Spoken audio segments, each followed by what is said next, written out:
Assalamualaikum warahmatullahi wabarakatuh. Nama saya Denis, calon guru penggerak angkatan 10 dari SD Negeri Garawangi 2, Kecamatan Sumberjaya, Kabupaten Majalengka. Pada video ini saya akan memaparkan mengenai aksi nyata penerapan modul 1.1 Filosofi Pendidikan Nasional Ki Hajar Dewantara. Jurnal refleksi pada aksi nyata kali ini yaitu yang pertama, perasaan selama melakukan perubahan di kelas. Yang kedua, ide atau gagasan yang timbul sepanjang proses perubahan. Yang ketiga, pembelajaran dan pengalaman dalam bentuk catatan praktik baik.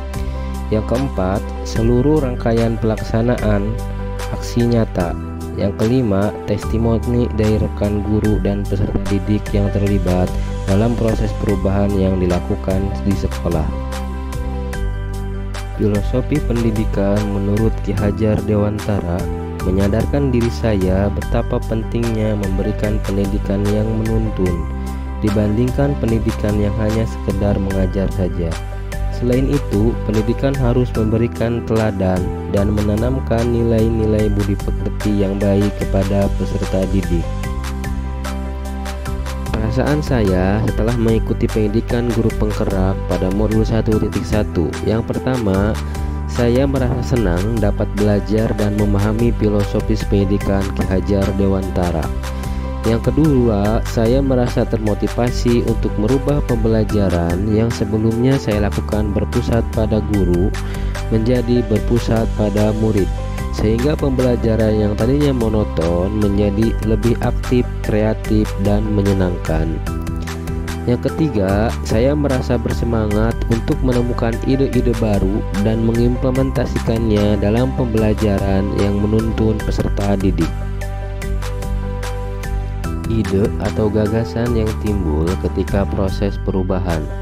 Yang pertama, mengubah rancangan pembelajaran yang sebelumnya monoton menjadi pembelajaran yang interaktif dan menyenangkan.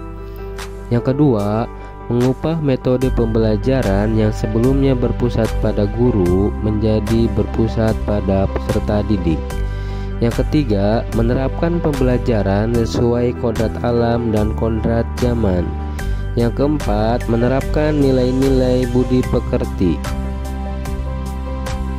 Selanjutnya, praktik baik atau aksi nyata yang saya lakukan di sekolah sebagai berikut. Yang pertama, tahap perencanaan.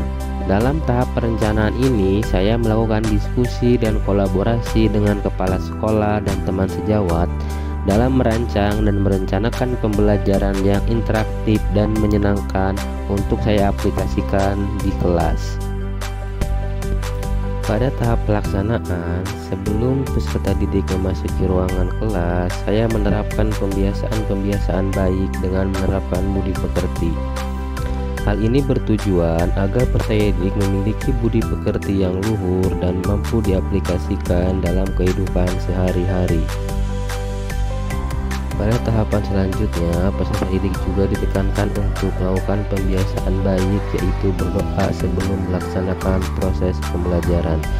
Hal ini diharapkan mampu menumbuhkan budi pekerti yang luhur pada peserta didik dan mampu meningkatkan ketakwaan kepada Tuhan Yang Maha Esa. Pada tahap pelaksanaan berikutnya, peserta didik dilakukan pembiasaan baik, yaitu menyanyikan lagu wajib nasional sebelum melaksanakan pembelajaran. Hal ini bertujuan agar peserta didik memiliki budi pekerti yang luhur dan mampu menanamkan sifat nasionalisme. Selanjutnya, dalam proses pembelajaran, guru memberikan kebebasan kepada peserta didik untuk belajar dengan cara yang mereka sukai dan mengintegrasikan proses pembelajaran dengan pembelajaran abad 21.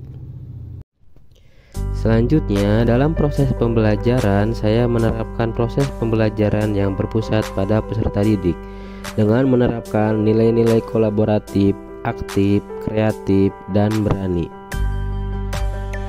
Terdapat beberapa tantangan yang saya hadapi selama saya melaksanakan proses pembelajaran di kelas. Yang pertama, Masih ada peserta didik yang pasif dan cenderung mengandalkan teman dalam kegiatan kelompok. Yang kedua, masih ada peserta didik yang tidak berani untuk presentasi di depan kelas. Untuk mengatasi tantangan-tantangan tadi, terdapat beberapa solusi yang akan saya terapkan untuk pembelajaran berikutnya. Yang pertama, melaksanakan bimbingan kepada peserta didik secara personal agar ikut aktif dalam kegiatan kelompok. Yang kedua, melatih dan membiasakan peserta didik untuk berani berbicara di depan kelas. Yang ketiga, memberikan penghargaan kepada peserta didik yang aktif agar menjadi motivasi bagi peserta didik yang lain.